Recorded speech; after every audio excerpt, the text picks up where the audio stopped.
Last Stop on Market Street. Words by Matt de la Peña. Pictures by Christian Robinson.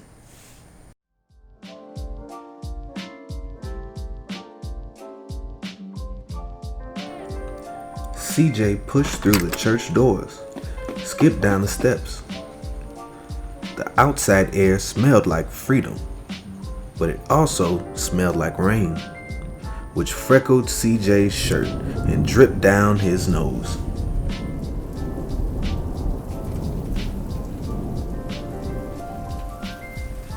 He ducked under his Nana's umbrella, saying, "How come we gotta wait for the bus and all this wet?" "Trees get thirsty too," his Nana told him. "Don't you see that big one drinking through a straw?"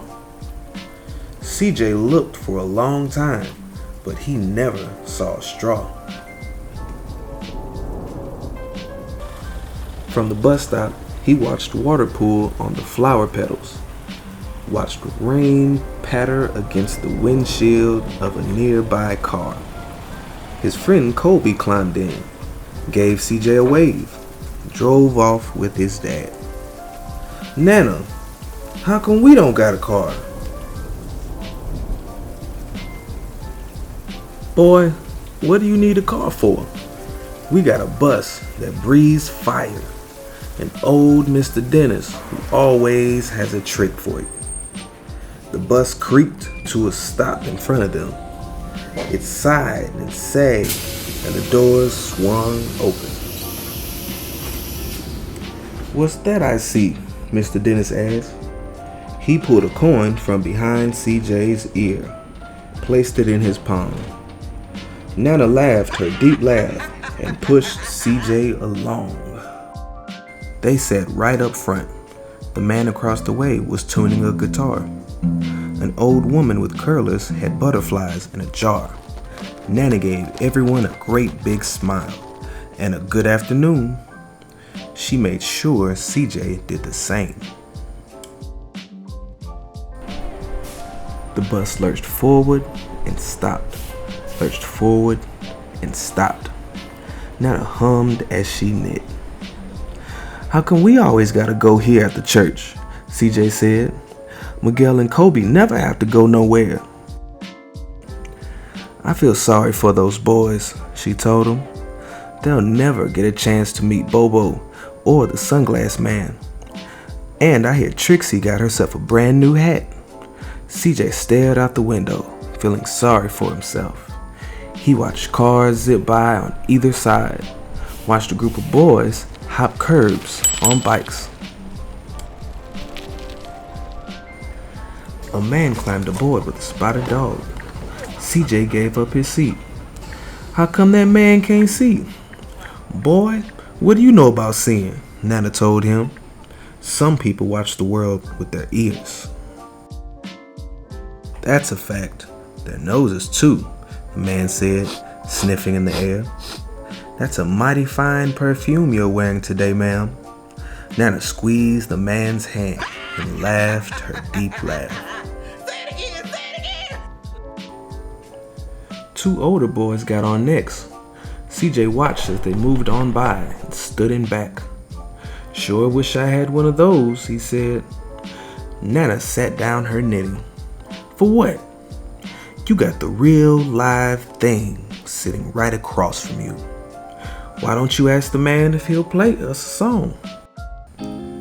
CJ didn't have to. The guitar player was already plucking strings and began to sing. "To feel the magic of music," the blind man whispered, "I like to close my eyes." Nana closed hers too. So did CJ and the spotted dog. And in the darkness, the rhythm lifted CJ out of the bus, out of the busy city. He saw sunset colors swirling over crashing waves. Saw a family of hawks slicing through the sky. Saw the old woman's butterflies dancing free in the light of the moon. CJ's chest grew full and he was lost in the sound, and the sound gave him the feeling of magic. The song ended and CJ opened his eyes. Everyone on the bus clapped, even the boys in back. Nana glanced at the coin in CJ's palm. CJ dropped it in the man's hat. Last stop on Market Street, Mr. Dennis called. CJ looked around as he stepped off the bus. Crumbling sidewalks and broken down doors, graffiti tagged windows and boarded up stores. He reached for his Nana's hand. How come it's always so dirty over here? She smiled and pointed to the sky. Sometimes when you're surrounded by dirt, CJ, you're a better witness for what's beautiful. CJ saw the perfect rainbow arcing over their soup kitchen. He wondered how his Nana always found beautiful where he never even thought to look.